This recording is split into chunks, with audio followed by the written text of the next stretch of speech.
All praises to Yahweh Ba'Shem Yahweh Shai, Ba'Shem Makar Double honors to the apostles and the elders of Great Millstone, and Shalom to the elect to the nation of Israel.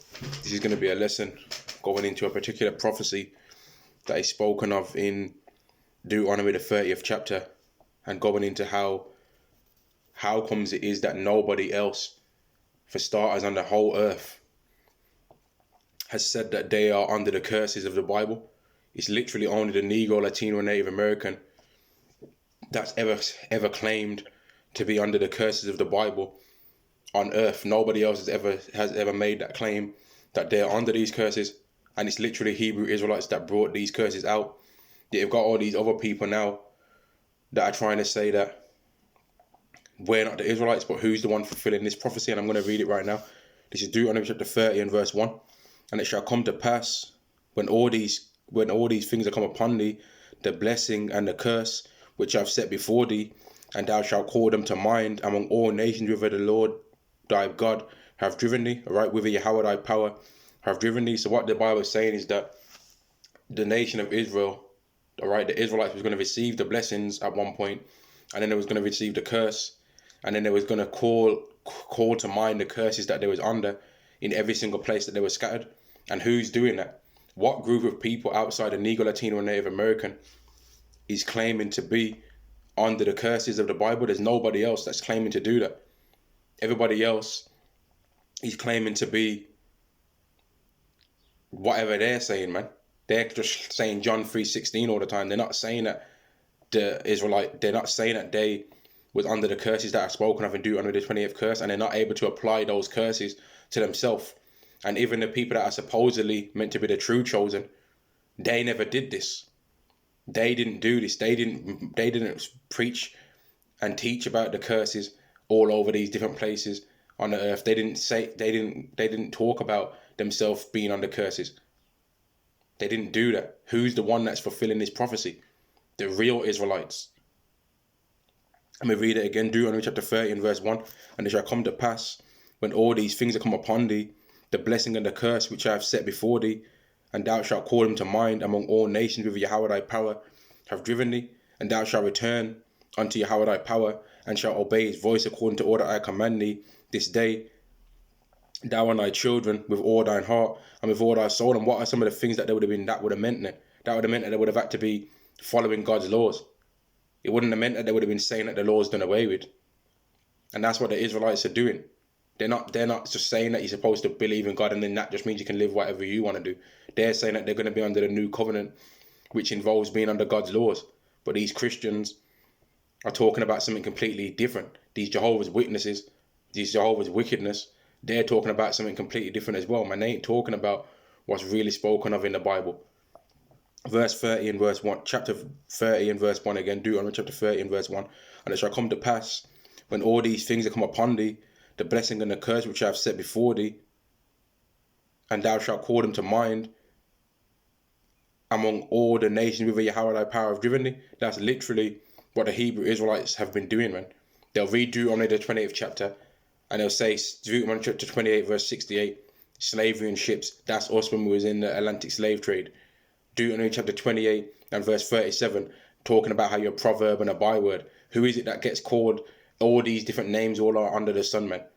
The Negro, Latino, and Native American. There's all these different types of racist names, all these different types of racist jokes that these different people have based around us, man.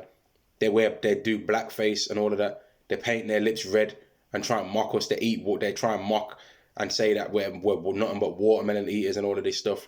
They try and mock, right? But all their mocking and all their jokes that they did, all that further did is prove that we are the Israelites. Because no other nation gets mocked in such a way. No other nation has all these different nations be racist to them and have called them all these different names and mocked them with verbal assaults more than us, the Israelites. It's us that's the ones that are going through these things and can clearly go into the Bible and show that we're under the curses and can apply it to real life. Other nations can't do that. And no, even if you can try and say, well, other nations are going through these curses as well, which they're not. But why aren't they talking about it and talking about it and bringing it to mind among all the nations, as whether they've been scattered like the scripture says? Deuteronomy chapter 30 and verse 1. And it shall come to pass when all these things are come upon thee, the blessing and the curse which I have set before thee, and thou shalt call them to mind among all the nations whither Yahweh thy power had driven thee. So Yahweh planned that the Israelites was going to go through the blessing and the curse, and also knew that they was going to talk about it in every single land that they were scattered. So if they're over in America, they're going to be saying we're under the curses. If they're over here in the UK, they're going to be saying we're under the curses. If they're in the Middle East, so-called Middle East, right? If they're going to be saying that there as well. If they're in Australia, they're going to say it there. If they're in Holland, Spain, they're going to say it. If they're in France, they're going to say it. If they're in Italy, they're going to say it wherever they've been scattered. They're going to realize that their life is not as it's supposed to be because they're under these curses. But nobody else is doing that. Yet people still are trying to say that we ain't the Israelites when we obviously are. It's clearly us that's fulfilling this prophecy. Clearly. Verse 2, and thou shalt return unto Yahweh thy power, and shalt obey his voice according to all that I command thee this day, thou and thy children with all thine heart and with all thy soul, that then Yahweh thy power will turn thy captivity and have compassion upon thee, and will return and gather thee from all nations whither Yahweh thy power have scattered thee. So he's going to gather all the Israelites, not everybody. Verse 4, if any of thine be driven out to the outmost parts of heaven, from thence will Yahweh thy power gather thee, and from thence will he fetch thee, and Yahweh thy power will bring thee into the land which thy fathers possessed, because he's taken us back to our land. Like right now, a lot of you Israelites are bugged out, man. You'll be thinking that you've got something going on because you've got a little studio apartment over there somewhere, and you're sharing in a shared house, paying the same amount that you should be paying really to be living by yourself without strangers living with you. But you all think that you've got something there when you've actually got property and a land and a space for your family waiting for you over in the land of Israel. But instead you wanna be focusing on this world too much, when we ain't got nothing here really, man. Anything that we've got here can be taken away through deception and theft and through robbery. Verse 5, and Yahweh thy power will bring thee into the land which thy fathers possessed, and thou shalt possess it, and he will do thee good and multiply thee above thy fathers, because we're going to be greater than when we're in the land of Israel, it's going to be greater than when Solomon was in there. We're going to be living better than that. We're going to be living better than when King David was in charge as well. Although King David is going to be there, he's going to outdo himself compared to what he was doing in the land of Israel before. Verse 6, and Yahweh thy power will circumcise thine heart and the heart of thy seed. So the Israelites are going to be changed. They're going to be under the new covenant. To love Yahweh thy power with all thine heart and with all thy soul, that thou mayest live. And Yahweh thy power will put all these curses upon thy enemies and upon them that hate thee, which persecuted thee. So that's what's coming to all the other people. They're going to be under curses, man. They're going to be plagued in the mind. Whereas right now they're thinking to themselves that everyone can get salvation. But they're going to find out clear as day that that's not true. But the overall point of this lesson is the Israelites are the ones that are fulfilling that prophecy.